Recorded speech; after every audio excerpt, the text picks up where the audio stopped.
This is the kind of west of Bellahouston Park, which is about a mile from my house to the west. I had, if you see that hill there, the path I come from my house goes up to the top of that hill. So I got up there originally because you have the most amazing views of Glasgow and beyond from up there. And I thought, oh, that would be quite cool, but I just wasn't feeling the vibe. And then I looked down here. I thought, oh, there's a great big flat open green space. That looks really nice. I'm going to come down here. And then I was like, oh, there's a great big circle that's like nice turf that's there. I wonder what that's for. It's got a hole in the middle. They must put tents there or something like that. It's the perfect space for dancing. It must be left over from something. And it wasn't until I was dancing. It's like, this is great. It's like, I feel like I'm going to be beamed. I'm going to be beamed somewhere. You see the great big circle there. So that's how I was dancing on the circle today. Oh, maybe it's like a Harry Potter circle or something like that. I mean, I don't actually believe that, but it was a fun thought.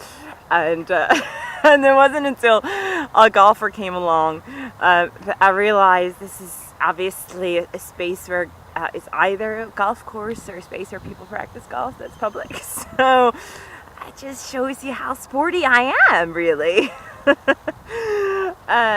So it's absolutely a lovely day. Actually, it's a little cloudy at the minute, but it was absolutely pristine and blue skies up until about 5 minutes ago, and probably in another 5 minutes it'll be snowing, and then in another 10 minutes it'll be sunny again. So but it's a nice day, and this is a great space for dance.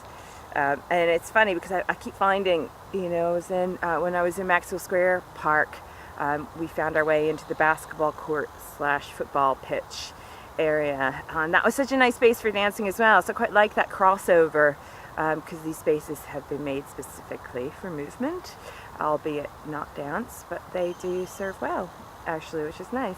That's kind of that's being explored as well, that crossover, and it's a completely different kind of energy as well. Woke up this morning, and it's Thanksgiving week in America, of course, which is my favorite time of year. Thanksgiving is probably my all-time favorite holiday. I love the fact that I know the history of it is a bit dodge, but outside of that, if you just take it for what it is, because the history of most things has some dodginess in it, if we're going to be honest about life.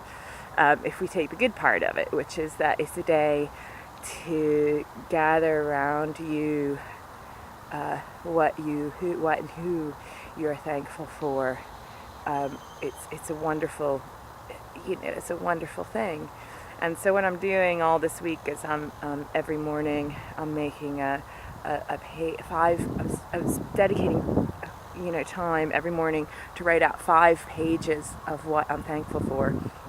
And there's so much, but it's interesting because you find yourself I find myself coming up against things that I'm not thankful for, but that I must find thankfulness for, like my debt, for example, my stress related to the money that I owe in the world, and to find some way to even be thankful for that.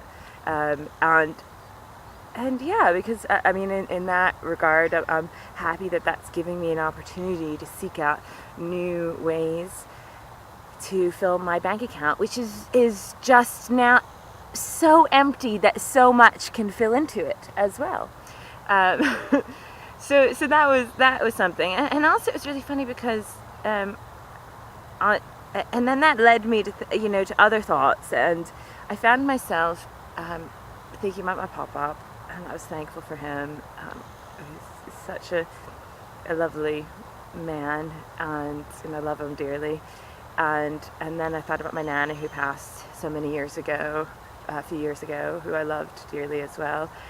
And then started thinking about other people that have passed in my life and how thankful that I was that they were in my life. And one person in particular stayed in my mind, and that was a professor I had at uni by the name of Geoff Pywell, and he very tragically died in a drunk driving accident with his, he was killed by a drunk driver with his wife Susan and their young son Nathaniel. And it's funny because although that was in 1996, Geoff's life stays with me still, and I think that's worth remembering, that it wasn't so much what he gave to me within the context of things, because he didn't give me any things per se. He was my teacher, maybe he did, I don't know, but it was more the memories of what he provided me in his teacher. And he was a wonderful teacher. He used to say, it's not what you know, it's what you can make people believe that you know. And I think that obviously, you know, I remember hearing somebody else talk about that same kind of thing, that it's about if you only ever approached things that you're absolutely perfect at, you would never grow as a human being. And that it's good to challenge yourself to expand into that experience, really. Not things like making people believe that I'm a heart surgeon, because that would be silly. But that I could be a heart surgeon, perhaps, if that was my desire. But, you know, within the context of really digging deep and having self-belief and pushing yourself. And I think that's a really lovely thing. So, anyway, yeah, that was the thought. That was some of the thoughts going on in my head. I want to also let you know I'm thankful for this experience, being able to share with you, and also, like when I do these video blogs or whatnot, it's me, like, almost validating it for myself, just to say it out loud. All these things that I say are my struggle, because I struggle, of course, just like anyone else, because I'm wanting to grow as a human being. I'm wanting to be better as a human being, but also to recognize the absolute preciousness of every moment,